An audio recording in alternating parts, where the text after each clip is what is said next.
wrestling fans, the following contest, it is for Three Falls.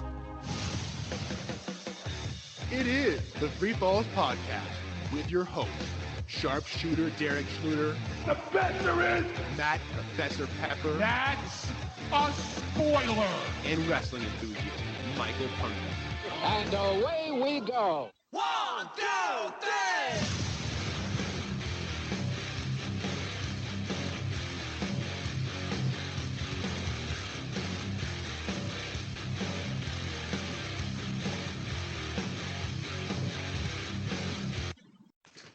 Welcome, everyone, to another episode of the Three Falls Podcast. And if you are listening on cassette tape, then welcome to Three Falls Retro. I'm Derek, and I am joined this week by the Professor and the man that thought Kevin Nash was one of the greatest WWF champions ever, Matt Pepper. Matt, how's it going? Pretty good up until that opening. I don't remember ever thinking that. You were not a fan of Big Daddy Cool? You did not walk around with one black glove on one hand? Even though it was the 90s and that was topical with Michael Jackson, I didn't walk around with one glove, no.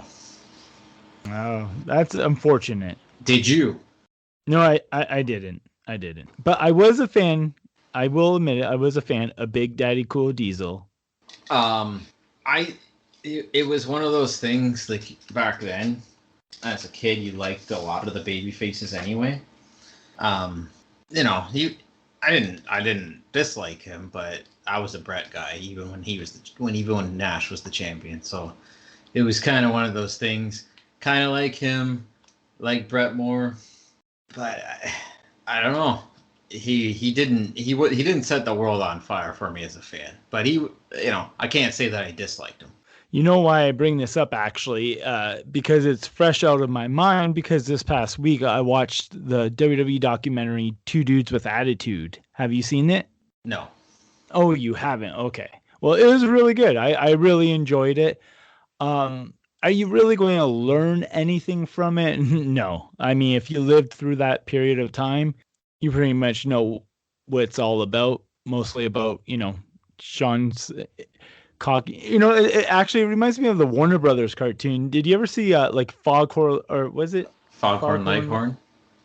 Yeah, and he had like the little the kid or something or whatever, and it would dance around him.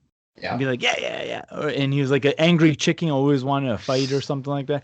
That guy reminds me of Shawn Michaels, and the other guy reminds Foghorn Leghorn, or whoever the big guy was, reminds me of Diesel. Where you had, Sean being cocky and everything, and Diesel pretty much being like, all right, I'll get you out of this mess. When was the WrestleMania match? Was that WrestleMania? Was that 11? That was 11. That was 11. Did they touch on that match? Yes, they did. I'm curious what they said on that match. What do you mean? I could tell you. I watched it. Because wasn't the whole thing with that, Sean came off sympathetic and had turned babyface?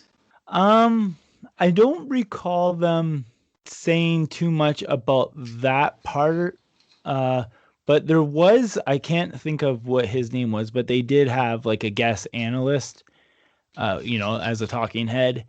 And he mentioned that Sean basically oversold during that match. Right. Yeah, because they had to change. I think they had to change their plans after that match, if memory serves. Yeah, well, they did. The next night, Sean turned face, Sid powerbombed him, and Diesel rescued him. I remember that. I remember that vividly, because he kept powerbombing him. Yes. Right? Yeah. So, and that WrestleMania was with Pamela Anderson, was it not? Yeah, Pamela Anderson and Jennifer Flowers. No, not Jennifer Flowers. What's her name? Oh, Jen. Come on. Someone's listening right now yelling at their cassette tape. It wasn't Jenny McCarthy. Yes, it was. Was it? Okay. Yes, it was. Jenny McCarthy. I remember. It's funny now that you mentioned that. I might have to watch this because the Royal Rumble, the winner got to have Pamela Anderson escort them to the ring. the winner of the Royal Rumble would ask. And I remember they had all those promos and vignettes about everybody was mentioning how they're going to have Pamela Anderson walking them down to the ring. And didn't they have was it Todd Pettengill? She was in like the change room or something like that, and he's like his like heart's pounding out of his chest because she was changing her. It was crazy back then. I remember they built like everything around Pamela Anderson for some reason. I mean, she was one of the biggest star at that point. Baywatch. Like it was a huge get for them to have her at there. And they also had Jonathan Taylor Thomas, who was hot at the time at that point, because Home Alone was, one of the number one shows, and The Lion King had just came out like a year prior. You mean Home Improvement, right? Home Improvement, yes. Yeah, that's funny. I forgot about that, but they did celebrities really well. It was ridiculous. They've always done celebrities really good in WWE. And that's what, what's funny, like, just to bring up to modern points, that's one of the main arguments that, they don't really have a lot of, and this is going to be funny because, like, this last WrestleMania they did, but they don't really have a lot of celebrity involvement with WrestleMania as much as they used to, because I think they feel like WrestleMania is a big enough show and that the superstars themselves are the celebrities. Right. And I mean, like I said, I know they just had Bad Bunny and Logan Paul, and but if you go back a couple years before, like WrestleMania 34, 33, 32, there wasn't a ton of celebrities like in previous years. I'd say this though, their celebrity involvement this year, they took people that really are in that younger demographic, that appeal to that younger demographic. Like that was really smart, because I had no idea who Bad Bunny was. And I had no idea how big he was. And who was the other one that they used? Logan Paul. I mean, he's all over YouTube. I think that's his big thing, right? And now was he gonna fight Mayweather or something? No, that's his brother that's going to fight Mayweather, I believe. I thought it was him because his brother fought Ben Askren. I mean, I could be wrong. I get them confused. They're both doing the celebrity boxing stuff. Yes. Right? But they're both like YouTube celebrities. Like that's their big thing. And actually, as someone that has a 11-year-old son, that's like where your celebrities come from nowadays. It's not really so much from television, movies, but YouTube.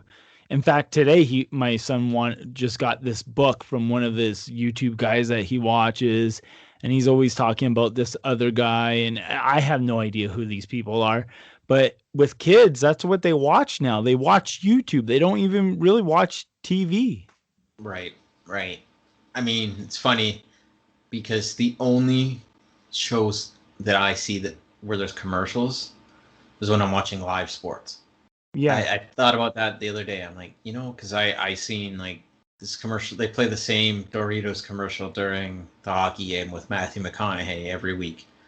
And I'm like, and I had to think about it for a second. I go, man, I'm actually watching commercials. I don't even, because it's funny because unless it's sports, wrestling, those are the only times I see commercials. Everything else I watch on demand. Yeah. And wrestling is when I'm watching it live is the only time I see commercials. Why are we talking about commercials? I forgot. You lost me there. Because YouTube. Because like that age group, they don't watch TV the same way we do, or where we did. I see what you're saying. But there are commercials on YouTube. You're not the same though, right? Like, you know what I mean? Like when you watch any show, you probably have 3 minutes of commercials about 4 times during a show. Yeah. Right? So, no, it's a whole different world, right? Because you can just go online, hit YouTube, pick whatever you want. You might get one ad at the beginning of it. If it's really long, you'll get a couple more. But it's, it's a lot different than back in 1994 where, hey, this channel's not coming in. Let me tune it in. Get through the squiggly lines. I can see Shawn Michaels. Yeah. But it's, you know what I mean? Like, but there's so many different personalities and different things going on YouTube and different social media platforms that if you want to be successful in any form of entertainment, you have to kind of appeal to that market, and that's where I think WWE. It's funny because their big thing is they're in the older demographic, but they seem to bring celebrities in that appeal to the younger one all the time, or in the last few years anyway. So I think they're, even though they might be out of touch in some ways, they get the celebrity part of it, and that was kind of the gist of the conversation. You know, it's funny you say out of touch, because I really feel like they're not out of touch. If anything, and this is going to be a huge statement I'm about to say, I think the wrestling fans are the ones that are out of touch with WWE. I think what I meant, it's the perception that they're out of touch. I'm not because saying. I really don't think they're out of touch. No, I think what it is, and I understand what you're saying. I agree. It's a perception that they're out of touch. But what I think it is a lot of fans, I think they're the ones that are out of touch because they always clamor for before, like the heyday, or they would say like the Attitude Era, or 10 years or 15 or 20 years ago, right? Right. But WWE has progressed. They've moved on, like they have their way that they do things, and for better or for worse, they are making money. Oh, big time. And to your point with progression, they change.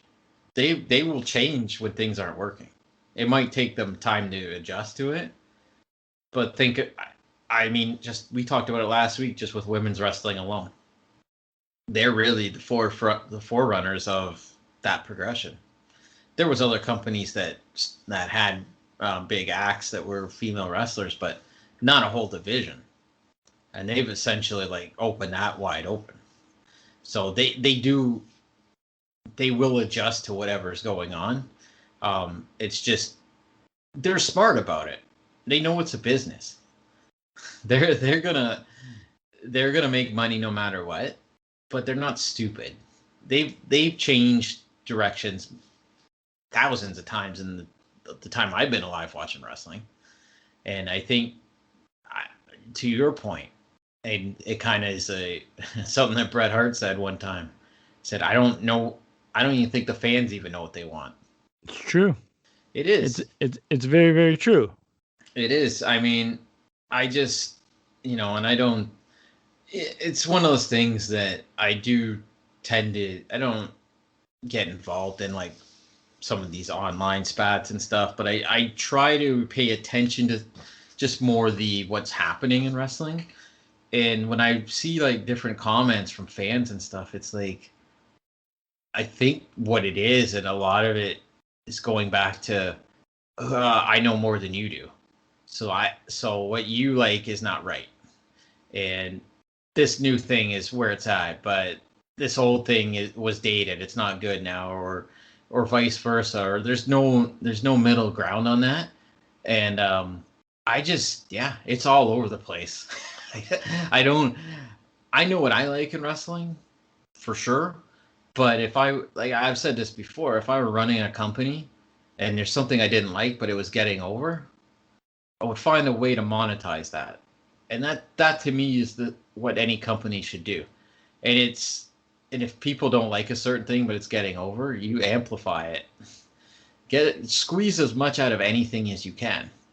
But it's hard, man, because there's so many niche fans of different types of wrestling and different companies.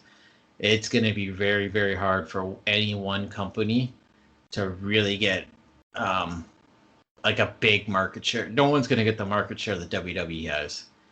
And even then, they're going to have a hard time getting the rest of the market.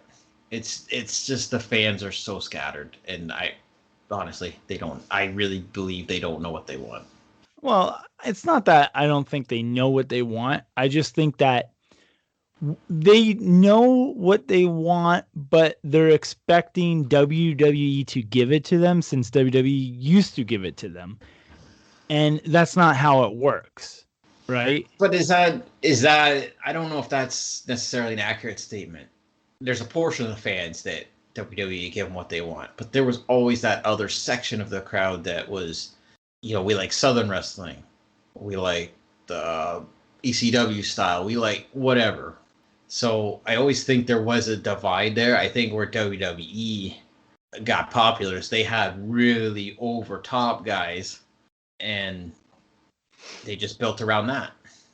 So I mean, listen, not too many companies ever had a market share on Saturday nights where they're outdrawing Saturday Night Live. They were over, but there was a large section of that crowd that didn't like the WWF. It's always been split, but now it's even more divided because everyone's on the internet and everybody has different opinions on what wrestling is. I think at its core, we should all know what it is, but I think even then it's very, very fragmented, a very fragmented fan base. But that's why there's so many wrestling companies out there that are niche. And like, that's the thing. It's not just wrestling fans that are like that. It's the public. We live in a world where everything has become niche, a niche market. Yep. You know, you can't just it's not a one size fits all lifestyle anymore. Everyone likes their own thing, and you get a group of those people and they go towards that company, that product, or whatever. Yeah. And or podcasts, like even like this podcast. Like, do you think like AEW fans really listen to this podcast? Here's the question. So. What kind of fans do you think listen to this podcast? See, I think I want to say we're like a variety type podcast. So I would think we'd probably get more older school fans just based on the stuff we talk about. But we try to talk about everything. So it probably would be that I doubt we would get like 18-year-olds listening to this. Maybe. We'd probably get people in their 30s that are, you know, like us, that get excited for Dark Side of the Ring or you know, something old school that we got to watch, or an old document. You know, I think that's more probably our market, but I think we do have some variety. So speaking of Dark Side of the Ring, why don't we talk about that? Did you catch the Dark Side of the Ring with Brian Pillman that premiered this past week? Yes, of course. What were your thoughts on that? Ooh, I mean, let's start. Let's start kind of like let's follow along the show. Yeah. Okay. Yeah. So at first it shows him, like, obviously it's linear. It shows him, like, you know, being as a child having throat operations, and he had polyps develop on his throat that continuously came back. And at one point, his mom came home and she heard wheezing, like him wheezing and breathing, having a hard time struggling breathing. So she called the doctor, and the doctor said, "No more monkeys jumping on your bed." No, I'm kidding. And the doctor said, "Look, you won't have time to get him to the hospital. I live closer. Bring him to my house." So she brought Brian to her house, or to the doctor's house. Yeah. And the doctor did an emergency tracheectomy. Yeah, on his dining room table. That's incredible. That's pretty. Yeah. Because I don't think I would be surprised if that happened today. Oh yeah. Because that's not even something you'd think about happening, like just in a house. No. Wow. That story's incredible. Yeah, and then we followed him into football briefly, and then into professional wrestling. Yeah. How did he get into professional wrestling? Was it he met somebody? Yeah. So the story goes, they didn't spend a lot of time on this stuff, but how I understand it was because he went to college for I don't think they even really talked about it. It was since Miami of Ohio. Like, he was a walk-on in college for the football team. And then he didn't get drafted in the NFL. He walked on to the Cincinnati Bengals. And he met Kim Wood there, who was a big part of that documentary. Kim Wood he's like a strength coach for the NFL. And I know he bounced around some teams and he ended up in the Canadian Football League. I just want to interrupt you for a second. Yeah. I gotta say, Kim Wood, that guy was the star of this whole show. 100%. He this guy. We'll talk about him in a minute after you're done. But this guy, if you have not watched it yet, and before you go watch it, just remember Kim Wood. And this guy needs a contract with some company. He needs to be this guy's a star. We'll sidetrack a little bit. The producers of Darkside, I heard them on 4 different podcasts this week. And every time that Kim Wood came up, they laughed and they said they interviewed him for 5 hours. Wow. They were with him for 5 hours. Because I could only imagine the cutting room floor stuff they have with him. Because he's like a quote machine. He was incredible. Absolutely incredible. Anyway, he suggested that while he was in Calgary to get a hold of the Hart family because he had a knee injury and his career was done. It was basically Pillman shot. had a knee injury. Pillman had knee injury, yeah. So he's got a hold of the Hart family. So and kind of to go along with this, the football thing and this, they didn't spend a lot of time on this either, which I was a little surprised. But I don't think they probably didn't have anybody to discuss the Calgary days. I'm thinking. But they had some footage of him there and him getting broken in. They talked about the dungeon a little bit. The only thing in the 80s Stampede, I don't know how much dungeon time there was.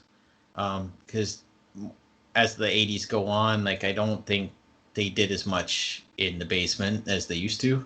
So I don't know how much Brian actually did there. They didn't really explore that part. I imagine he spent some time at the Hart House by the looks of it, but I was a little disappointed they didn't spend very much time on the Calgary stuff and the football stuff. Because I do think all that walk-on stuff's kind of important to the story because he's in the documentary, he's a very resilient person. Yeah. And then so we'll kind of speed things up here. We're not going to go through the whole documentary. So let's talk about characters that they interviewed. I think this would be a better way to go about it because if you're listening to this and you haven't watched the documentary, then chances are you don't want us to spoil the whole thing. And chances are if you did watch the documentary and you're listening to this, I mean, this is just us blabbing on about it. So let's start with Kim Wood that we already kind of started with. Matt, what was his opinion on Vince McMahon? I don't want to repeat that, but it involved a prostitute.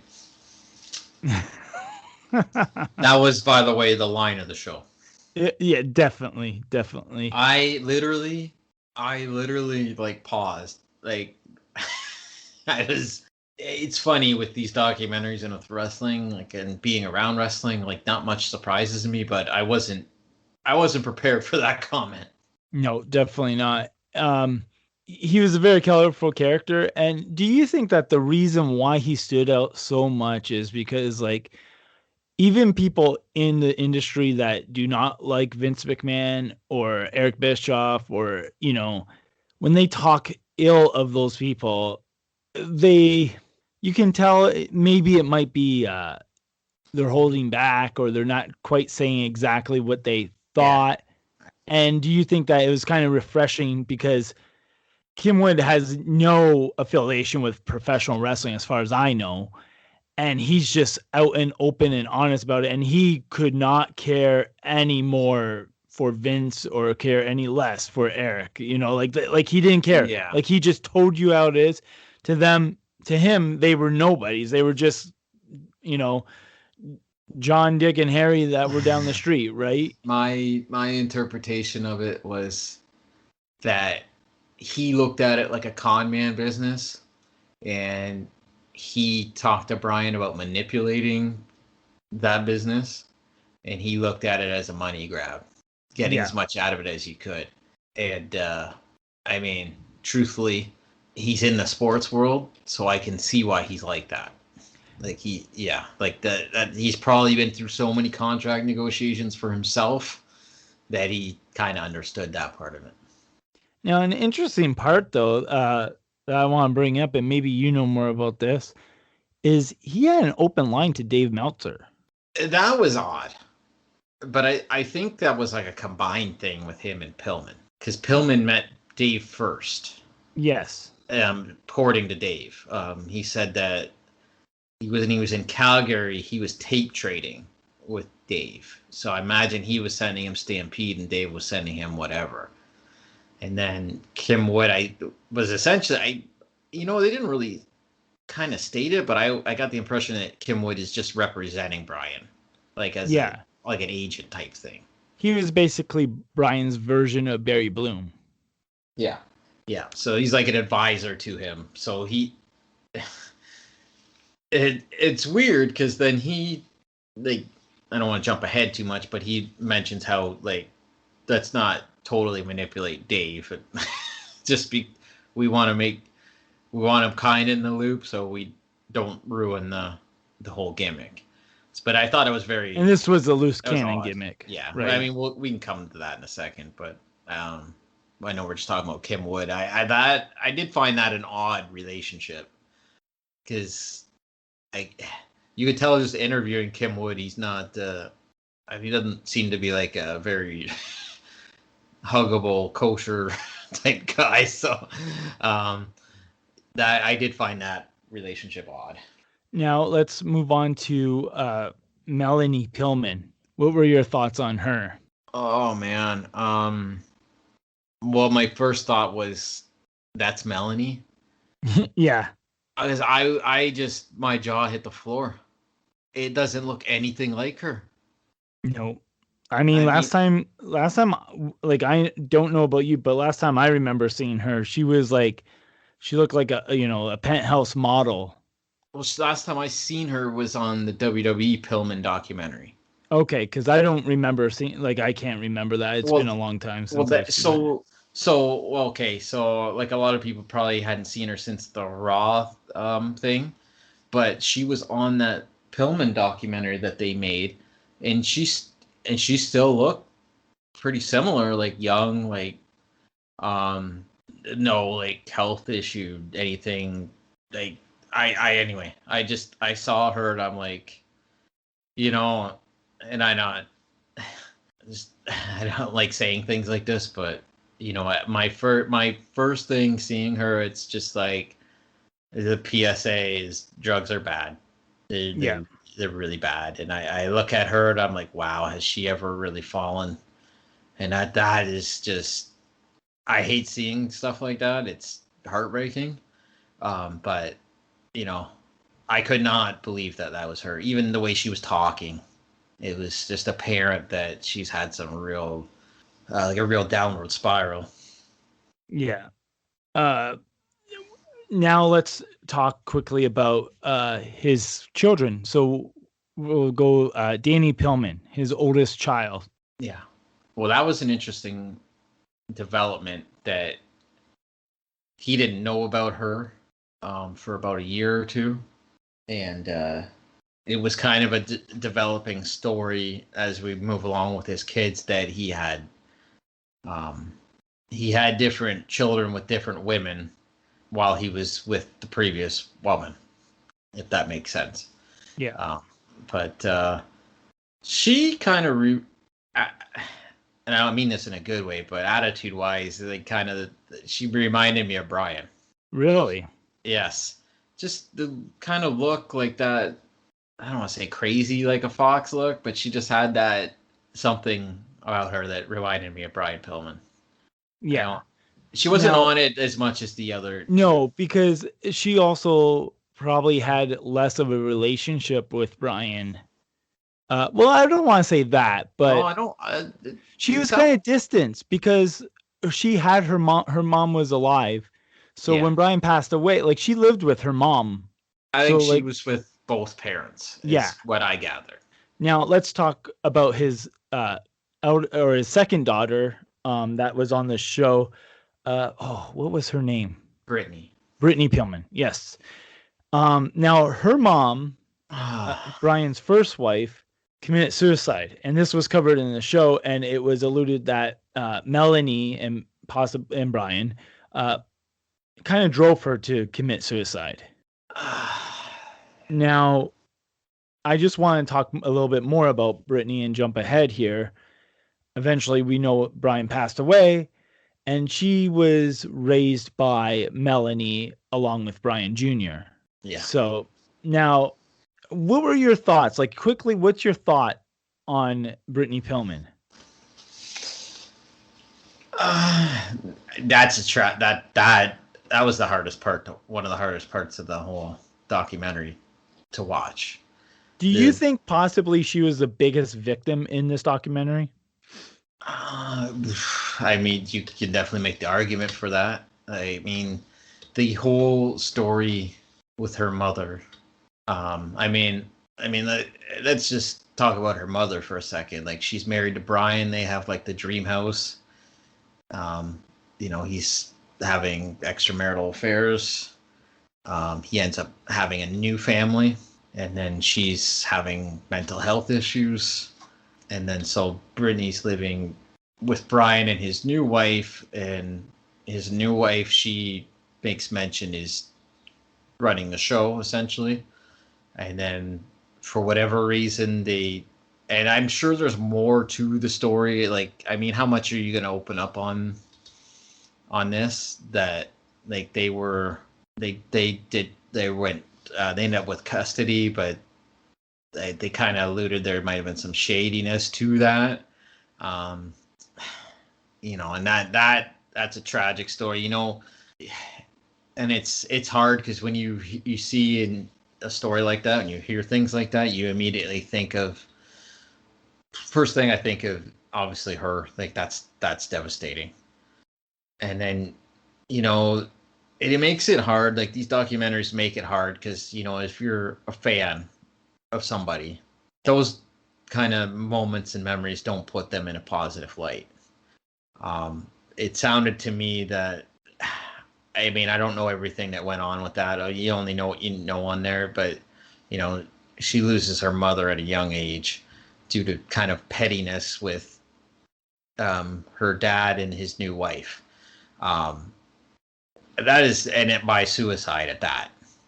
It's probably more to it that obviously she had mental health issues.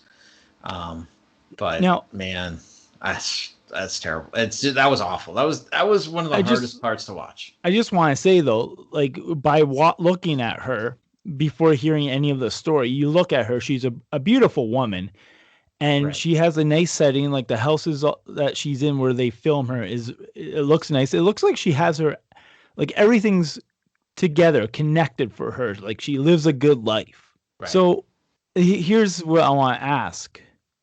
I want to talk about manipulation. Yeah. And I don't mean that in a negative way. Yeah. But I'm talking about from the filmmaker way, because, and it's something that I notice, is that Evan Husney and Jason Eisner. Yes. They're very clever. They're great at what they do. They're excellent. And what I want to talk about manipulation, and what I mean by that, is the setting in which they film these people. Yeah. Coach Kim is filmed in like a weight room. There's weights behind him. It looks like he's, Yeah. Brittany Pillman is filmed in a nice setting, a nice house. I think that's it looks like she has everything connected, nice. Yeah. And then Melanie Pillman is filmed in a hallway. In a dark hallway. Yeah. So it looks like, I mean, visually, you can put 1 and 2 together and realize where that might be going with that, especially because, like you said, there's definitely possibly drug abuse with her. I mean, I think she even admitted in there. So do you think that, how do you feel about the manipulation or the choices of where they chose to film these characters? I mean, like, do you think that's a good idea, or do you think like they should do something like more where they have a backdrop? I don't have a problem with how they do it. I mean, I guess when you're looking at Melanie, I can see I can see what you're saying, because it makes her look even worse than, I mean, I don't know how much worse she could look, but it kind of puts her in that dark and gloomy area. I don't know. I get what you're saying, because you're portraying them as they're coming across in the interviews, but I don't know. Like, I wonder if they rented a place and had her and just film there, or I wonder if that's where she lives. Like, I'd be even curious. yeah, like Brian Jr. was filmed, in a nice house, like a setting. I think they were in their aunt's house. I think they all were too, and that brings me to we'll talk about. I want to talk about Brian Jr. before we talk about the aunt. Yeah. But the aunt was in a nice setting where she was like in a nice comfy chair, and it looked like somewhere where, like, an older lady would be sitting and possibly knitting or sewing.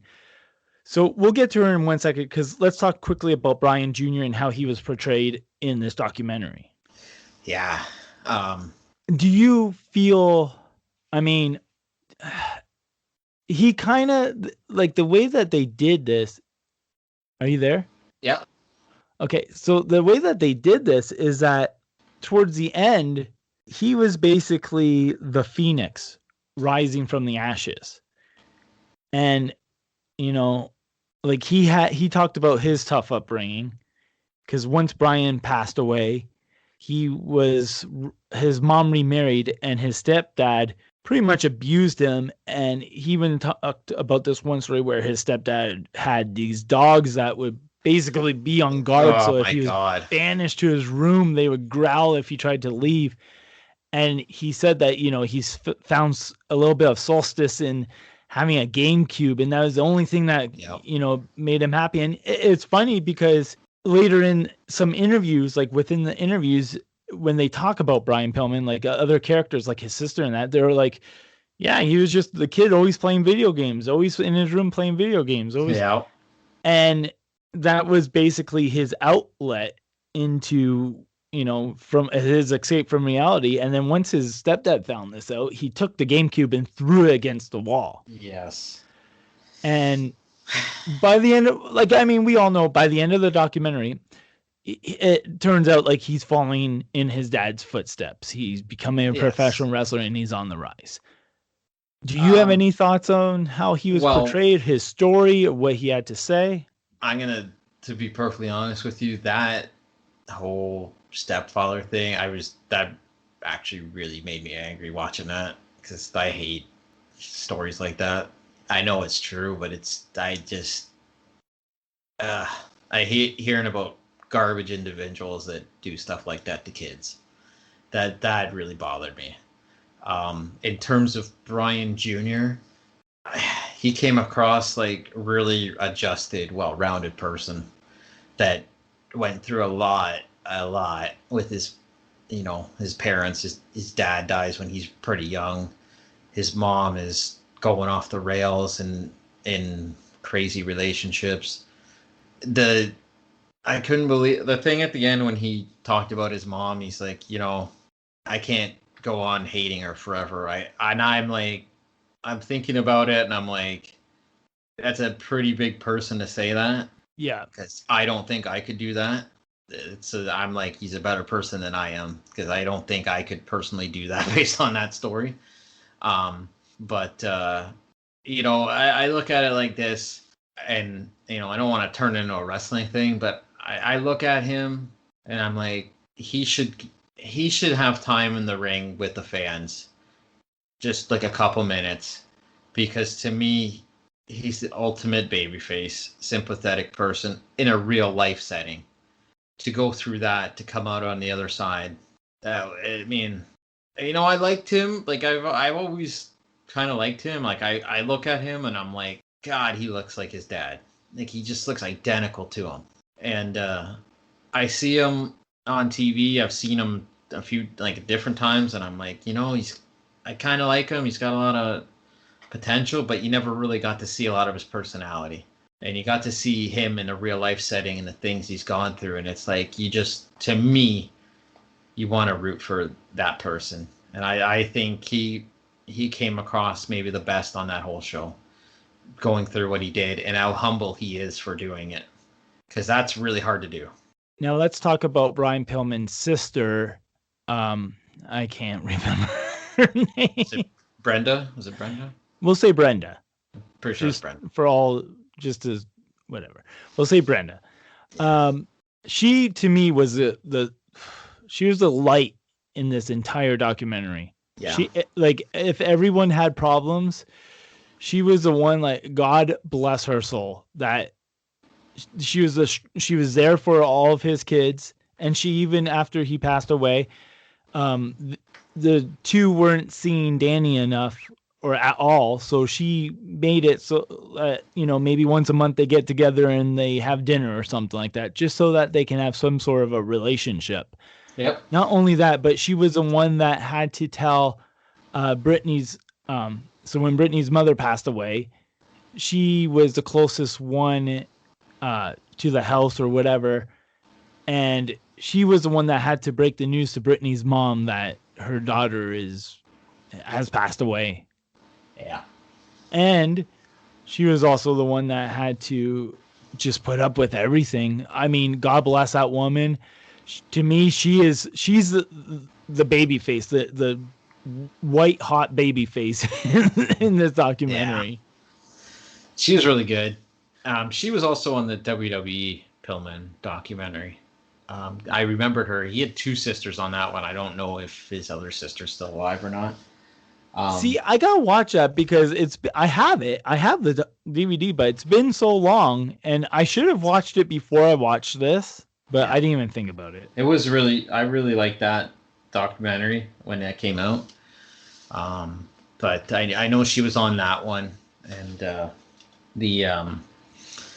she was really good on this. She was pretty open about everything that happened with, Brian Sr. and his wives and the kids. And you got to remember too, these are real people opening up about some pretty crazy things. It's not easy to do that because everybody's watching this, right?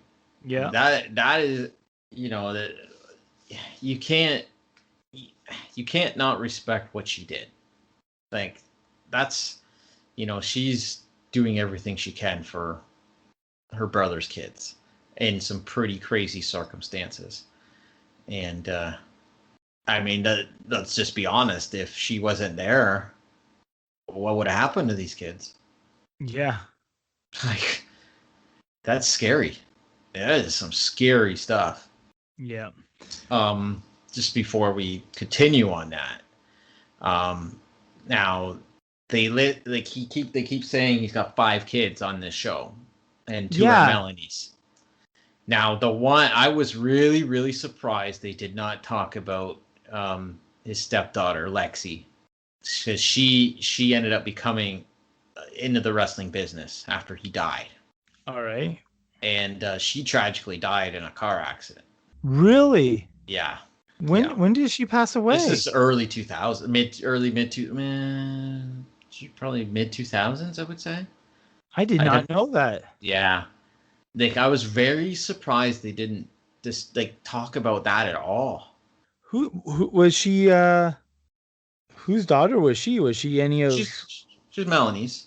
Was she Melanie's? But she was really close to Brian, and I think I could be wrong. Okay, yeah. So she was Melanie. She wasn't Brian's, daughter, but it was his stepdaughter. Yeah. Okay. Yeah. So she died in 2009. Yes, November 26, 2009. Wow, that's very unfortunate. Now because I had read about this quite a while. I've heard about it before, but she did a few different things. Like, she worked indies. I think she did a TNA show. She was the timekeeper and stuff. She was starting to get in with them right before she died. Yeah, she was 26 years old when she passed away.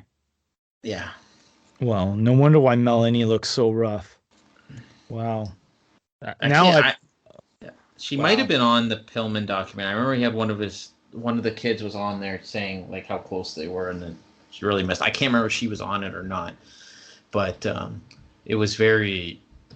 I just couldn't believe they didn't talk about that. Like I was very, very shocked because I know they're her kids, but he was still a dad to them. That's why I was kind of confused. Well, they didn't. The only reason why I could see them not going there is because, for one, time constraints, and two, it doesn't really relate to Brian Pillman and his story because that happened after the fact. It kind of does if she got into wrestling and then died. You know, yeah, but I don't know. It's you could like I know it's time constraints. I get you can't put everything in there, right? They only have. They didn't even mention the other kids. They just said there was 2 other kids. That's where I was kind of like, I found that odd. But maybe it could have been a family decision not to do that too. Yeah. So, I don't know. I found that I was just a little surprised because I thought they might have at least mentioned that. Now, is there any other thoughts on the documentary itself? Well, lots. So. Well, yeah, but we gotta move on here because there's something else I want to talk about that pertains to this, and then I want to move on. Yeah. Well, they did touch on pretty much everything. You know, someone that we didn't mention that was on the show was Steve Austin. Ah, yes, that was a big get for them too. Yeah, I mean, really, like, why would you not have? If you could he was close to Brian, so it makes sense for him to be on there. And I always enjoy the story about him wearing that necklace. Yes, having that necklace. You know, and it was and I've heard the story before too, where he reached out to Brian Jr. out of the blue. It said, "I have a weight belt for you," and stuff like that. Like, he was good on the show. Like I liked when they talked about the Hollywood Blondes, and he goes, "I'm still waiting for an answer why we broke up," which is true. I mean, we haven't even talked about the wrestling stuff, but you know, he got having people close to Brian makes that documentary pop. Like JR was also close to Brian when they talk about him drug testing Brian later, and how Brian was so offended by that, like he betrayed him, and he's trying to help him like get into some other avenues in wrestling with the commentary and things like that, because he knows that he can't do what he used to do, and just the downfall of it. You know what was a good story, and I've heard it before too, is when he went to that, was it the NAFTY convention? Yeah. Where he took Meltzer's credentials and walked in and went up to Vince and like puts his arm around him. That picture of him and Vince is hilarious. It's funny because I've seen that picture time and time again. I think I've seen it like even in the Wrestling World magazines or what have you. That is a tremendous picture. I love that. I love it. Yeah, no, they had some good stuff there. The one, one thing that, and I watched it live, and I know new fans are gonna go nuts when they watch it, was the whole Melanie Pillman on Raw thing. Yeah. I remember watching that live too. I watched that live, and I don't know how old I was, but I felt awkward watching it then. It was a very tough thing to watch. Melanie didn't really dump on Vince about that, other than the pain pill comment. It's funny that she could have she didn't really go off on Vince on this. I just want to mention that she does receive a paycheck from Vince quarterly. Yes, I understand. For Brian's royalties. Which was Brittany mentioned that on the show too. That she's made money off his estate, and no, the other daughter mentioned that, and they've never seen a dime of it. Yeah. But anyway, just that whole thing, like even Cornette, he's like saying, like, he goes, if I was there, I would never ever do that. He's like, and he goes, to this day, I look at that as a ratings ploy. And I think JR said the same thing. And, I don't even know. I can't. It is odd that they did that in hindsight. Well, I mean, I know why they did that. It was a ratings ploy. It was, at that time, Shock TV was all the rage. Marilyn Manson was, on MTV, and Jerry Springer was gaining momentum, and it's just that's how it was. Like, that's what was in, I guess. And Vince, he's thinking business over personal matters, right? Yeah.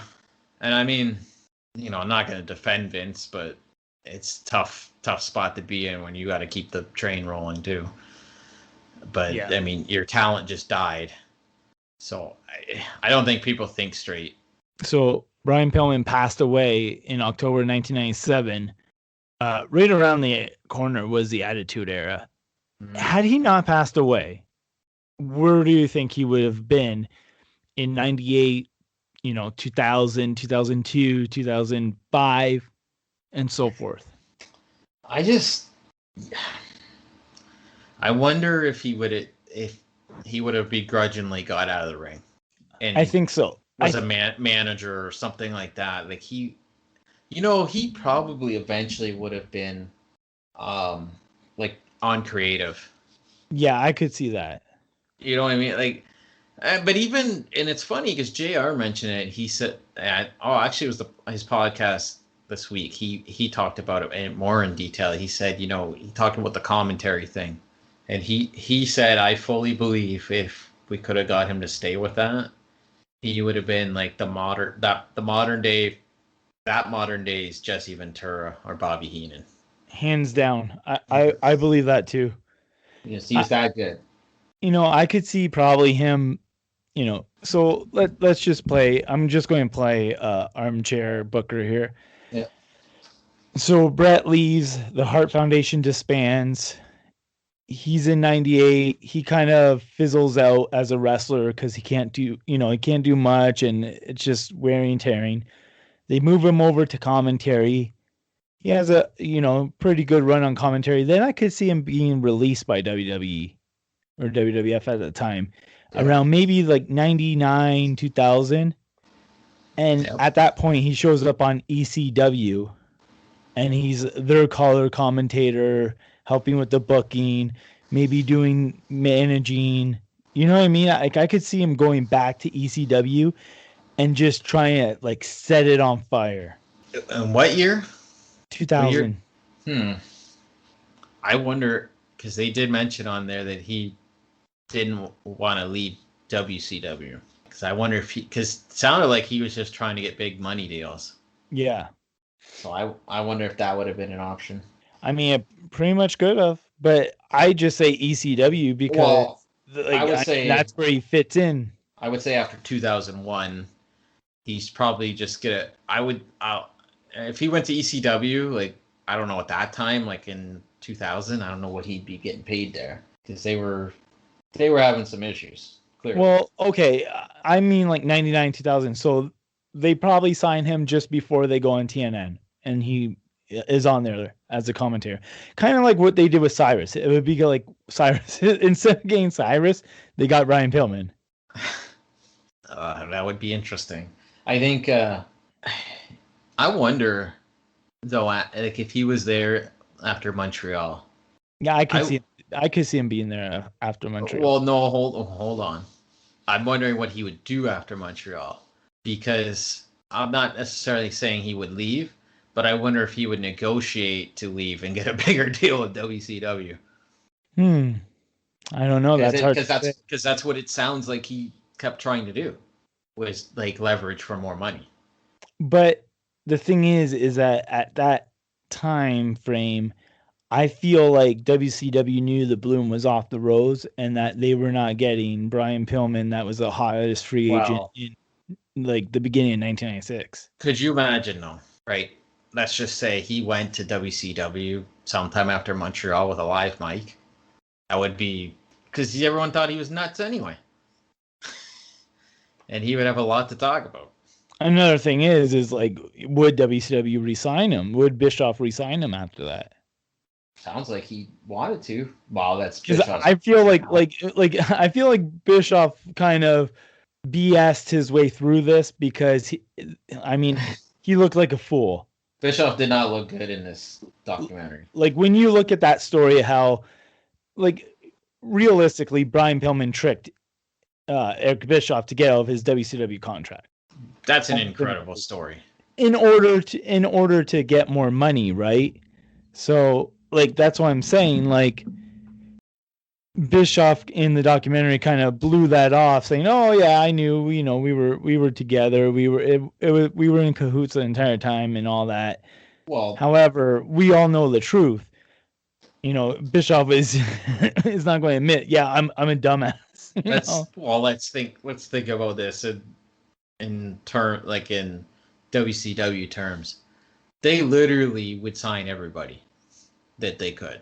So I unless they absolutely couldn't work with him, I'm sure they would sign him if he's available, just because they would get some notoriety out of that. Because they were all up in those big work shoot angles back in that time. So I could kind of see it. All I'm saying is I could see Pillman trying to work his way into another agreement if Montreal went down. I could kind of see that. Yeah. It'd be kind of similar. Like Owen got a new deal because he wanted to leave, and they restructured his deal because he was going to walk. Yeah. Right. They wouldn't let him leave. They wouldn't let him leave as a legal matter, but they upped him because, well, for whatever reason. So I could see something with Pillman because he's smart enough to do it. I think that he was one of the unsung forefathers of the Attitude Era. Oh, he was way ahead. He was way ahead. Yeah. If he was like, he was just like a year before, and like everything he was doing would have been, it was what professional wrestling became, you know, the unplugged, behind the curtain, wink, wink, nudge, you know, battling the pencil, yeah. Mr. Bookerman, kind of like it was going into that direction. And this, at the time that he was doing that stuff, wrestling wasn't there yet, but in a year or two, it would be there. You know, it's kind of crazy to think about that.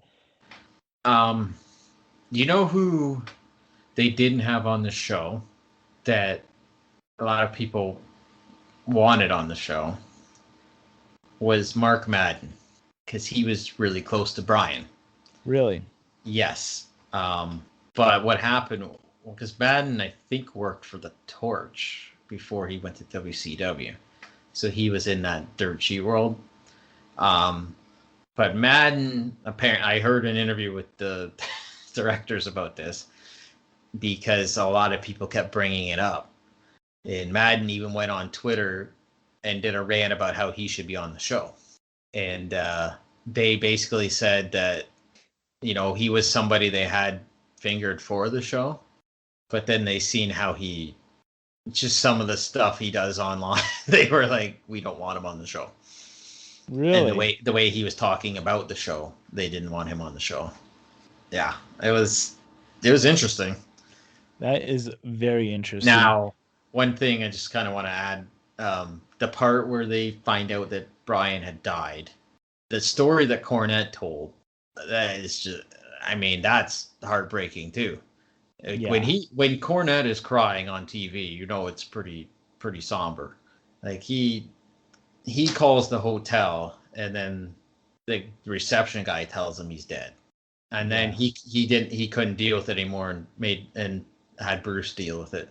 Because you gotta remember Cornette, JR, they would have known him for, at that point, probably close to 10 years.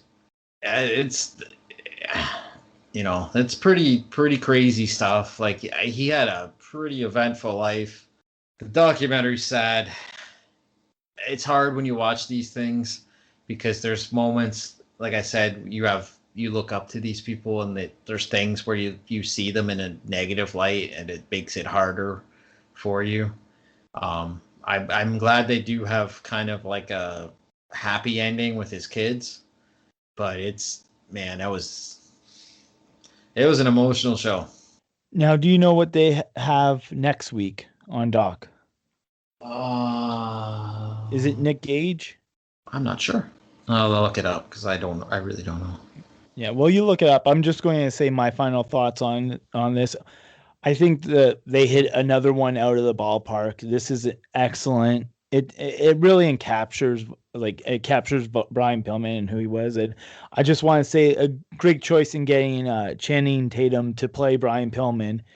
He looks just like him in the vignettes and all that. I always like how they do that. They have the reenactments and that.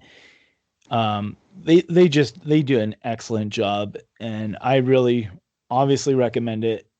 Even if you don't know who Brian Pillman is, if you're a newer fan of wrestling, go back and watch it. Go back and watch all the Dark Side of the Rings, because even the what would be considered a bad show is still phenomenal. Yeah. They're tough watches. Like, I don't know how else to say it. I mean, the show's called Dark Side of the Ring. I know, but it's like it's going to be, tough watches. It's going to be stuff that's, that's controversial. Okay, so next week is the Nick Gage one. All right. So, see, out of all of them, this is the one I'm probably looking least forward to. Me too. However, I'm still looking forward to it because I know that I'll probably end up finding it fascinating. I'm not a fan of, hardcore deathmatch wrestling, so that's why I'm not interested in it. However, I heard stories that, because I did actually catch these guys on a podcast, not every single podcast they ever been on, like you, but I caught them on the Chris Jericho one where they were talking about this, and they were talking about how he was incarcerated, or he was in jail actually. He was in jail and all this other stuff. So I'm not going to go into it because I want to watch. We'll talk more about it next week. Probably not at length of Brian Pillman, but the funny interview about that, because they went on. They've been on every podcast this past week discussing the season. The funniest stuff I heard about the Nick Gage one was on Cornette's podcast, because Cornette was pumping up all the episodes, and then he's like, "Yeah, now we got this one," and he goes, "I got to tell you that I'd probably be skipping this one, guys." And he goes, "Why do I want to watch a documentary about a guy that got hopped up on drugs, forgot where he was, and went and robbed a bank?"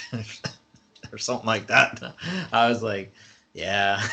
But the preview of it, they had Moxley on there. He's talking about getting cut with a pizza cutter. It's like, good God. I don't know. I know the David Arquette. I don't want to waste too much time talking about it today. Probably fascinating. Yeah. Hey, can I bring something up? Yes.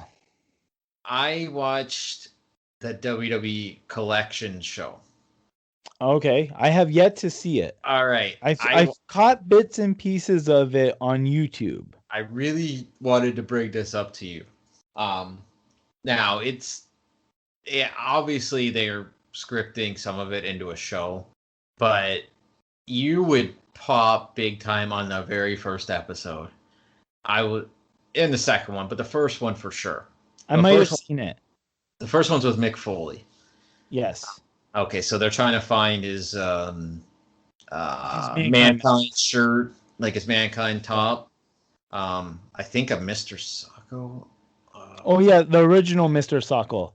Yeah, so there was 3 things. Yeah. And anyway, so because they hired an archivist at WWE to do stuff in the warehouse, which the warehouse stuff is fascinating. I could do without the Triple H, They talk to him on a tablet once in a while, he's the leader of Paw Patrol or something. It's ridiculous. But that's the stuff that I don't like. But anyway, they have a guy that goes around with the wrestlers who just debuted on NXT, actually, because he's a wrestler. He's in that stable with Isaiah Scott. But anyway, they went to 3 collectors' houses on this first show. I marked out big time. The first one you would like this was in Detroit. I just want to say that Yep. guy, I actually am in a Facebook group with him. Oh, okay. It's the Greatest Wrestling Collection. Yes, correct. And I actually I knew he was going to be on the show because he actually went to like the premiere. He had like a thing. I think he rented out a movie theater. Yeah, so I'm actually in a Facebook group with him. All right. So he had cool stuff, but it was the second guy that I really liked. They went to his house. I don't know if he's in Indiana or something. They went down to the basement. Oh my God. He had like mannequins set up with wrestlers' gear that he bought. And right when the camera comes in, there's two mannequins. There's Bret Hart's gear and Owen Hart's gear. Yeah, that's awesome. Oh my God. That is awesome. I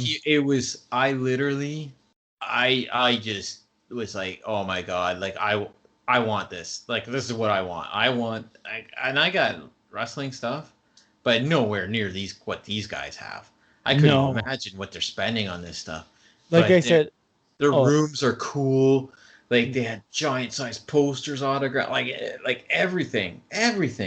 It was, oh my God, it was awesome. They had that first episode. They went to 3 collectors' houses, and all their stuff was awesome, unbelievably awesome. Oh, I wanted you to see it. I don't care about the show per se, but that's the stuff I like. It's amazing because, like I said, I'm in that Facebook group. I'm in another one. And I joined them because I thought, collectors and all that. I have some stuff and everything. I like autographs and whatnot. These guys, yeah, like they have. I don't even know how they get like the one guy. It looks like he has a house dedicated. Like the guy in Detroit looks like he has just a house dedicated just to wrestling memorabilia. He calls it a wrestling museum, but I don't think it's open to the public. It's ridiculous. It's amazing, like the stuff that these people get, and I never really, maybe I'm naive. I never exactly realized how much stuff of like from professional wrestling, like outfits and gear and whatever, make it into the public. And I don't even know how it makes it into the public. Like some of this stuff, like how do you get like, like a Socko or something that's not like off of WWE auction or whatever. Yeah. Like because I was just gonna check the show out. Like, I didn't really think much of it because it was, I mean, honestly, it's a reality show with Triple H and Stephanie hosting. So I was like, okay. But you say reviewing for the Cody and Brandy Rhodes reality show. Oh God. But the guy they have that's the archivist, like, it's kind of neat because he breaks down like the items, what the value of them are. Like, it was pretty cool, and I watched the first 2. So the first one, go ahead, sorry. Well, I want to ask you about that. The second one, was it the Undertaker episode? Yes. Okay, because I saw the clip of when they go to the storage locker. All right. So before that, so they do a whole thing. Basically, what they do, how they do the reality show part is they called Undertaker, and they said they're looking for some items. They want to know if he had some. So the first one they asked for is if he had his original, like the purple gear that he had. Like that was after he turned babyface. Anyway, he had the purple gear, and he said, "Well, I have a storage locker. It might be there. I'll have to check." And they said, "Okay." Now they're like, "Could you talk to Kane to see if he has the original Kane mask?" So he's like, "Okay, I'll do that." And then they said, this was the part that I popped for. They were looking for one of the urns. They called it the betrayal urn when Paul Bearer turned on Undertaker. It's the one that had like the spiky handles. Okay. That was like the top, like it kind of went up and had like spikes on the top. But anyway, so he said, "Well, I'll see if I know anybody that Paul knew, just to see where it is." So anyway, the first thing was Taker goes to meet Kane at the mayor's office, which this is where the reality show stuff comes in. That's kind of, it was funny, but it was whatever. So they went to Kane's house, which was cool. They were in his garage, and Kane had some old gear. He had the Unabomb gear from Smoky Mountain Wrestling. Wow. Yeah. So then they were interested in that, which is funny because it's, I mean, how many people seen it? But I remember it. But then he had a mask. They did find a mask. When they reviewed the mask, it wasn't like the original mask because it had some different stitching. But they figured out it was the second mask he had. So they offered Kane the Unabomb gear. I forget how much they offered him, like $4,000 or something for it. And then with the mask, I think they offered him like $10,000 for this stuff. Wow. And then Kane said, "I'll take it, but you're donating it to this charity." Like Kane needs the money, right? Yeah. So then Taker found a guy that was friends with Paul Bear that worked in a funeral home that actually was in a funeral home museum. He was a curator for artifacts for funeral homes or something. And Paul Bear gave him that urn. So they had it on display in this museum. So that's funny. So they... What's that? Oh, it's just, the betrayal urn from, SummerSlam 1996. So the funny part was they're going to get the urn. Undertaker's going to this funeral museum to go get it. And anyway, so they didn't want to part with it, but what they did was they offered him, they did a swap. They did they offered him like a duplicate urn, different urn, and one of Paul's suits to put on display in the thing. So then they gave him their urn. They would not give up the betrayal urn? That guy, he was friends with Paul Bear. What a heel. They gave it up. They did give it up. Anyway, then the last thing was Taker going to the storage locker. And that was pretty cool, too. So they're going through some stuff. And then he pulls out the Phantom of the Opera mask. He had it in the storage locker. And he puts it on. And it was like, wow. So then he found the gear. He found the purple gear. And he put it on one last time, including the tie. And they ended up, he just gave him the stuff. He didn't ask for any money either. Again, like Taker needs the money. I mean, it was in a storage unit, so But he gave him the mask too, the Phantom mask from. Yeah, see, I popped for that because I believe that was 101. Like, there's no other Phantom mask made. Oh.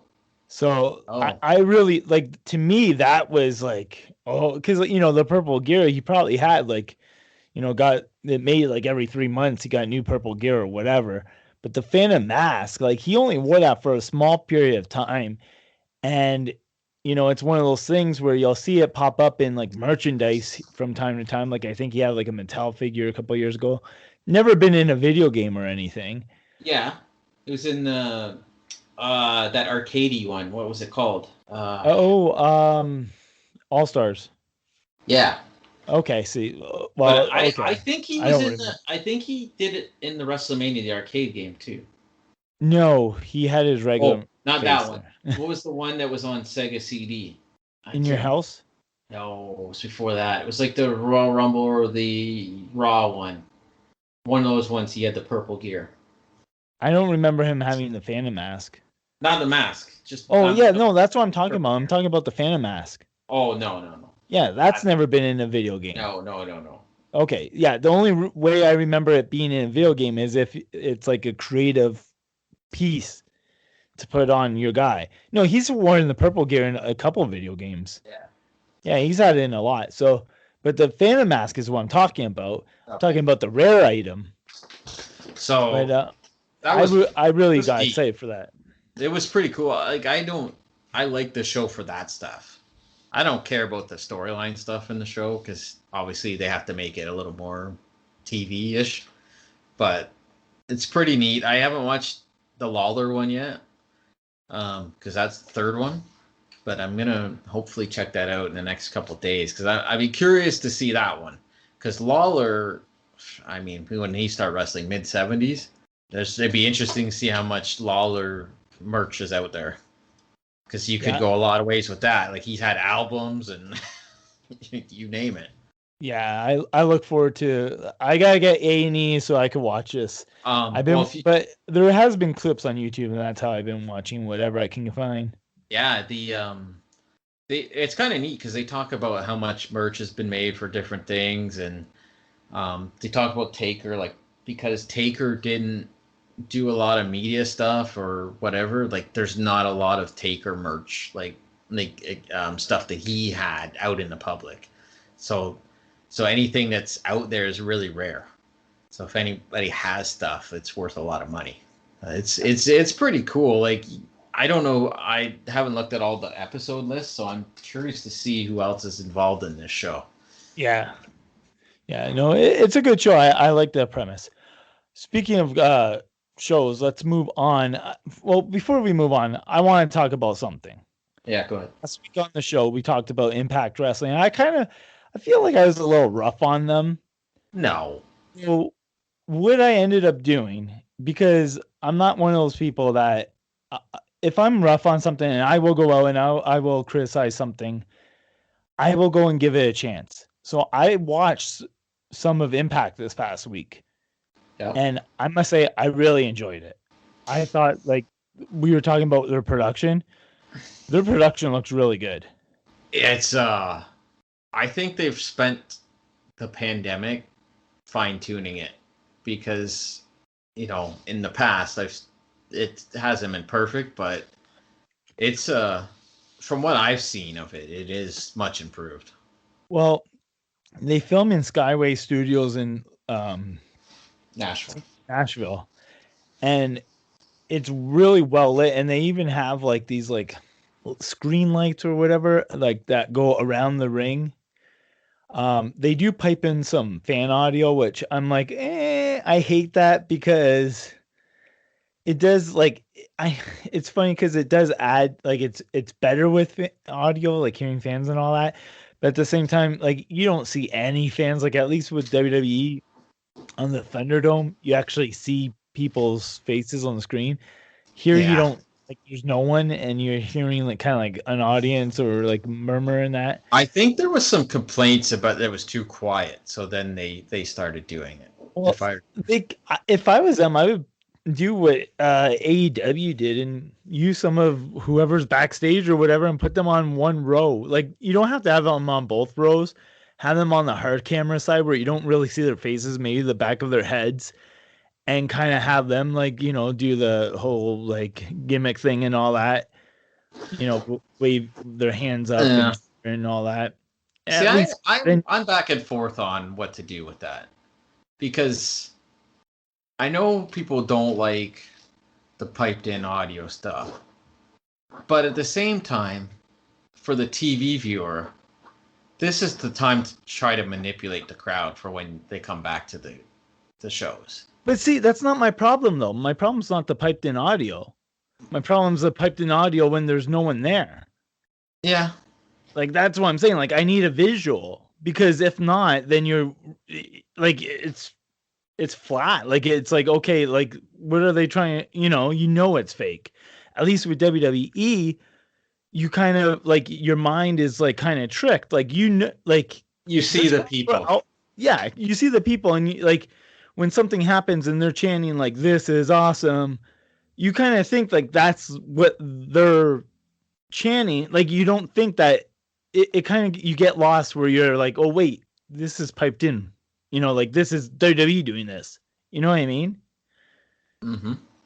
And I think, like, with Impact, all I'm saying is, like, I need, like, you know, a row of people or something, just so that I know that the pipe, like the noise or whatever, is not just coming from a speaker. Yeah. You know, like, gimmick it up. That's what I'm saying. So what else did you like on the show? I just, you know, it really flowed well. Like, so it started out, I'm just not going to go into the entire show. I'll go through like the first segment and match. So it started out with like a bunch of guys outside D'Amore's office because Omega won the title and they want to get it back and help get it back. So he's like, oh, everyone go to the ring. And then like the more comes out, and he has music, and I swear I did not hear it too well, but I really think it was like the North's music. It sounded very similar to it. And he see, and here's the thing. And he gave Don Callis.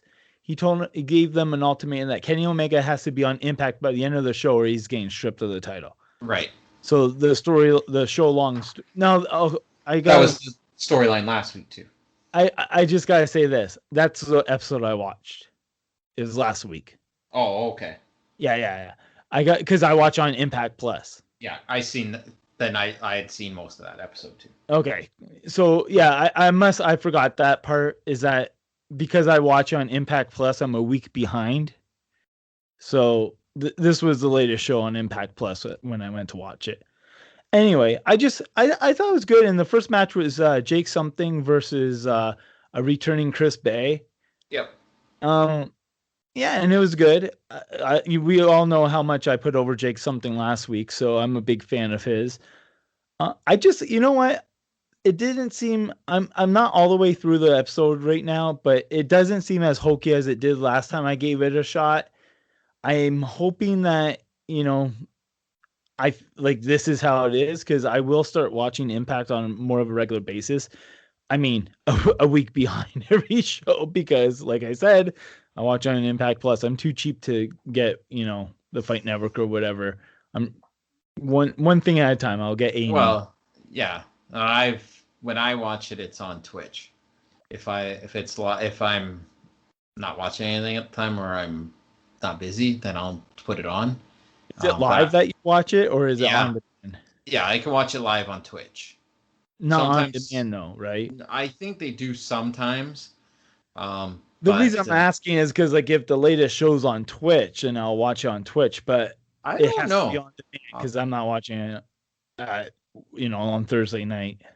No, it's usually like I can put it on a second screen and watch it if I'm, watching hockey or something. Like if I'm not working on something, I can. But I want to put over also the Impact app. I watched it on my Roku TV, and it was good. Like, they updated it since last time I've been in there, and it's good interface and everything. And the quality that I had, it looked near 4K. I don't think they shoot in 4K, but it was really good high def. So I just want to say, like, I kind of take back a little bit of what I said last week about Impact. Their problem, I never had a problem with their talent, and their talent pool is really good. So I mean, it's a work in progress. Like it really is. Like, it's not we're a few years into this thing, right? Like from the new regime. So it's tough. Like they've had to shed that. Yeah, I agree. They had to shed that. And I just want to say, like, they have with the roster, they have a really good mix, because they have up and comers, and they have a lot of older faces. They have Chris Sabins on there, P.D. Williams, James Storm. So yeah. Yeah, the only thing that's tough with them is, it's just keeping the talent, right? I know. Yeah. They just re-signed Jordan Grace, so she's staying. But they do cycle through talent, which is great if you could keep getting new faces in there that you can get over. But it's a difficult process, especially because you could say what we want about modern wrestling, but it's a pretty competitive market for talent in contracts right now. And obviously with that, with AEW there now, and WWE's had a big hiring spree, it's tough. I don't know what their contracts look like. I'm pretty sure it's pretty hard to compete with the bigger payrolls, if there's interest there. But that's the only thing with Impact that can be tough for them, is you start getting with somebody like, for example, like Moose is coming up soon. I think he's coming up in the summer. I mean, they have to talk about a contract with him, right? He's one of the bigger stars on the show. So it's that's the only thing with Impact. You invest in a lot of time in the talent, and you just hope you can be competitive enough in the contract space to keep them. For sure. Well, let's move on. And speaking of bland, let's talk about Raw. This honestly is going to be you talking about whatever you want about Raw, because I skipped it this week. I didn't even bother going back and looking at any segments or like YouTubing it. I just had absolutely zero interest. So I have nothing to add to that conversation. The only thing I will say, because I didn't watch the show live, I just seen a little bit here and there of it. If you get a chance, listen to Cedric Alexander's promo on this show. He went ballistic on Shelton Benjamin, and it was. Oh, are they feuding or something? Well, they were. I can't remember if they had a match or something, and they lost. And he went nuts on the microphone, saying that he doesn't blame MVP and Bobby Lashley for kicking us out of the Hurt Business. And he goes, because he said, and that it's because of losers like you that you're bringing me down. And he goes, you've been here forever and you've done nothing. And he goes, I'm in my prime, and now you're causing me matches and money and everything. And he's like, I would kick us out of the Hurt Business too. But he was like screaming on the mic. It was like, I usually in WWE, it's somewhat people are composed on the mic, where it's, I've come here and not challenging you, and blah, but he's just literally like, they probably had to turn the mic levels down because probably he was realistic how he was delivering his lines. Yeah, that's what I'm saying. It's realistic. It had passion. It had life. And I've never heard him have a promo like that. It was excellent. I'll have to go check that out because I am a fan of Cedric Alexander. In fact, I can pinpoint the moment that Raw fell apart for me, where I lost all interest, and that was the breaking up of the Hurt Business, because that was the only thing that, like, as soon as that happened, I was like, okay, I just kind of fell off the planet of the earth with Raw right there. Yeah. Now, I mean, I'd have to go back and watch the show. That was the one thing that I came away with. It's not that there isn't good stuff on the show. I say the same thing every week. 3 hours, and there's a lot of filler. It's just hard. Yeah, exactly. Exactly. Because there's talent on this show. Like, it's not like the whole 3 hours is bad. It's just all that filler in the show makes it hard to watch. Yeah. With 3 hours. And and the fact that you're getting 3 hours every single week of it, you know, so like that's a lot of filler, like, just to get to good stuff or to find, whatever. And I mean, the thing is that there's a lot of good wrestlers out there. So like, to watch a good match, you could just flip on whatever, watch SmackDown, watch AEW, watch or Impact. You can find a lot of good matches out there. It's not too hard to find a good match. There's a lot of talent, but you have to find stuff that intrigues you as well. And I just, like I said, like, I don't know. I don't want to talk about Raw. I'm done talking Raw. The one thing we didn't talk about, there was a return on Raw. Oh, yes. You really want to talk about that? All right. Sure. Go ahead. We have the return of Eva Marie to Raw, which got a lot of hate online, which I think is the right temperature for her. She was always a heel. I don't ever remember her ever getting cheered on TV. Just what do you think of her in general? Before she got released years ago, I was actually a bit of a fan of hers. I saw her. She's really improving. She was working out with Brian Kendrick. Yeah. And she was really like coming in. See, with a lot of women, or with a lot of wrestlers, actually, not just women, but you gotta give them time. Okay, so I said the reason why I said women is because a lot of them, let's be honest, they don't go out and hire male models and then expect them to, put them on TV and go, right? Yep. But they do that with females. Yep. They'll go out and hire like a bikini model and that, give them a little training, and put them on TV.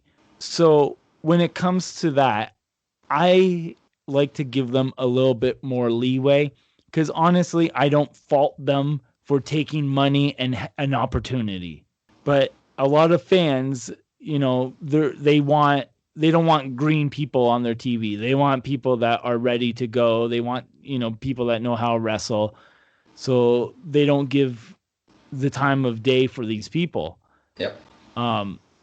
So I like to give them time because then you can see if they really care about it and they're working towards it and they get better, then you might have another Trish Stratus. Yeah. You know, so it's just like who was it? Liv Morgan. She's really improved, you know? Yeah. Mandy Rose is improving a little bit, you know? Like I'm seeing a lot of these women like improve in that, and I just think you know, hopefully by the time we see Eva Marie again, she's way better in the ring than we saw, you know, her. Like I said, she was getting better. She was really improving before she got released. I was actually surprised when she got released. Although, with that being said, can I advance this conversation a little bit? Go ahead. I don't think she's going to be alone. I don't think so either. Yeah. Are you thinking what I'm thinking? I wonder if that Parker Boudreaux is going to be with her. Yes, because they've been seen a lot together and little hints on social media and that. So, just to piggyback on the Eva Marie thing, like, she got a lot of hate from Total Divas. Like, a lot. Because I remember when she debuted, like, she got booed out of the building and she hadn't even appeared on WWE TV yet. I will say this, I think she had requested to go to NXT. Because I remember seeing her on, like, a takeover, and she had, like, the coolest entrance. She came out, she had, like, the robe, and, like, was all red lighting and stuff. And, like, she looked like a star. I'm not saying that she was, like, polished or anything in the ring, but you see her and she just has it. Like, there's something to her. And then, before she got released, they were doing an angle on SmackDown where every time she was starting the match, something would happen. Like, she had a wardrobe malfunction. She couldn't wrestle, so she was avoiding people. And that thing was getting over because people were waiting to see her get beat up. And then she ended up getting released. Or I don't know if they came to agree. I forget what happened there, but I'm with you. Like, to me, she was on her way. Yeah. So I'm sorry. Like, I know, like, people were upset with all the releases they had with the female talent, but she's been on like 10 magazine covers last year. She's a more well-known entity, and she will always be able to make money. And that's the unfortunate part with wrestling. It's not always the in-ring. It's how you connect with people, good or bad. And she's always going to have heat on TV. People are always going to go on about her. And, you know, WWE knows how to manipulate that into money. So yeah. And I think a lot of people's criticism were that they released like a Mickie James and that, and other talent, but yet they can sign Eva Marie. Well, yeah, because it's rotating your talent, right? Like, Mickie James is super talented. She deserves to, you know, have a great spot in professional wrestling. Unfortunately, what were they doing with her, right? Like, she was just there. So if they, like, that's the thing, right? Release some people, bring in new faces, freshen it up a bit. And then eventually those people will get released and they'll bring in more new faces. Like, it's a rotating door. No one lives in WWE, you know? Not too many. There's not too many lifers. No. And even if you're a lifer, like, look at Mike Chioda. Yeah. It's time for him to go, right? He was there since the early 90s. There's not too many Randy Ortons. You know what I mean? No. That can keep going. That's wrestling. It's going to be the same in every company. Every single company is going to be like that. You think the AEW roster is going to look the same in 3 years? I don't. It's as simple as this. Not everyone can be a franchise player. No. Right? No, that's excellent point. Because, like, if you look at any sports team, there's usually like one main person that can stay there, and the rest is supporting cast. Yeah. Very few people stay. And that's the reality. And then the other thing that, while we're talking about this, it kind of bothers me is everyone's like, oh, they said this was budgetary reasons. But people don't understand that like a budget is there's like an operating budget where they could afford more, but this is the budget they spend for the talent. So when it's time to move on from the talent, they cut people and bring other people in. Yeah. And you're staying under that budget. It doesn't matter the profit margin of the company. You have a budget for every department because you are making a profit and you have certain margins you want to stay in. That's the reality of life. You're not, and to your point, if are they going to pay Mickie James just to have her backstage? Like, yeah, it makes no sense. It makes no sense for them. It makes no sense for her. If she can make money somewhere else, they're going to give her they're going to let her go. They're going to save the budget, and she can do whatever she wants. And like in the case of Samoa Joe, when they signed him, do you think that they had, we're going to be signing a new commentator? No. They want a wrestler. They want somebody, and right. Not saying that Joe can't wrestle, but look at like his time in the WWE as a wrestler. You know, he would get injured and all that, or they couldn't find what they wanted with him. Yep. So if you can't do that, you know, and honestly, you know what? He was probably wanting to get back in the ring, and they probably didn't want him back in the ring. That's what I believe it is. Yeah, they were probably like, no, we want you back on commentary. That's where we want you. That's where your spot is. And I believe he had concussion issues. So do they want to get into a lawsuit? Yeah. Every sports team, league, everybody's very cautious on that today. And I would be too. Because that's life-altering stuff if you're not. And then Joe, like before he got released, like a month before, did an interview where somebody asked him about getting in the ring, and he said that the pandemic's really hurt that because certain specialist appointments and stuff keep getting pushed off because the pandemic's regressing his recovery for seeing doctors, and that's another thing you have to. But they must have. I'm assuming. They must have felt like his health's not improving. So that's why they made that decision. And you know what? In all honesty, they gave him a pretty big gift too. If he was on commentary for a year, that means that he was a broadcaster on national television for a whole year. He can do that elsewhere in the future if he wants to. And he was still on TV. He wasn't in the back in catering, you know? Right. So, you know, I mean, budget cuts are not fun. It's just the way it is, and they're going to move on from talent. It's just the way it is. And when AEW starts doing that, you're going to see the same thing. You can't just have people on the roster and you're not doing anything with them. You can only do that for so long. It's why we cut Michael Punga from the show. Budget cuts. Well, he's just not showing up for work. Let's cut this episode and be done with it, I guess. Wow. It's all good. Good stuff today. Good stuff. You know, it was a good episode. Yeah. We had good conversation. It's just, we didn't have, you know. Well, I don't know why you're putting it down. You heel?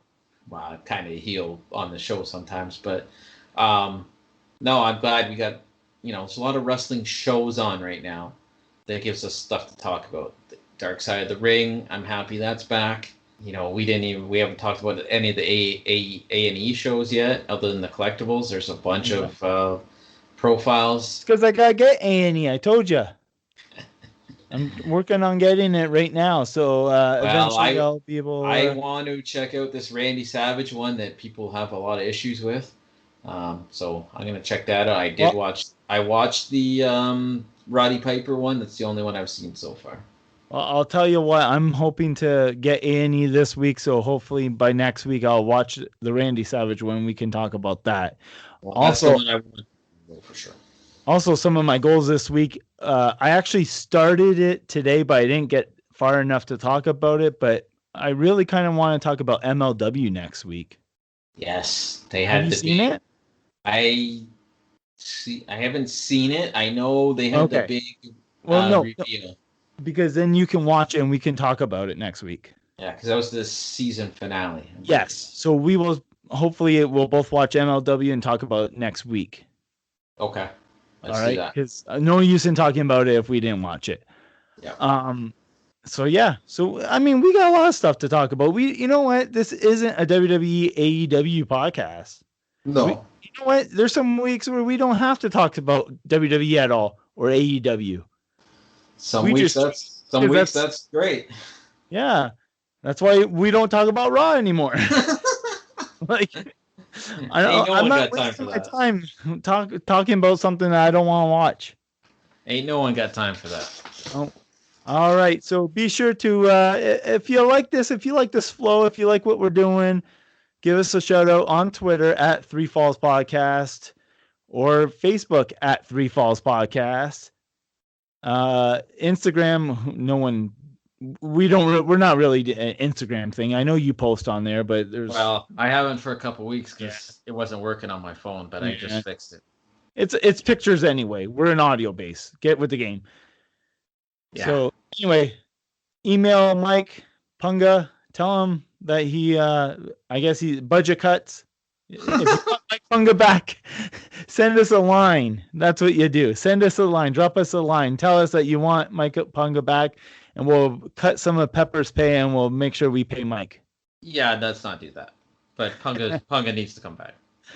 Anyway, I'm Derek, and until next week, I will see you later. Matt, sign off. I don't have a quirky thing to say, so we'll see you next week.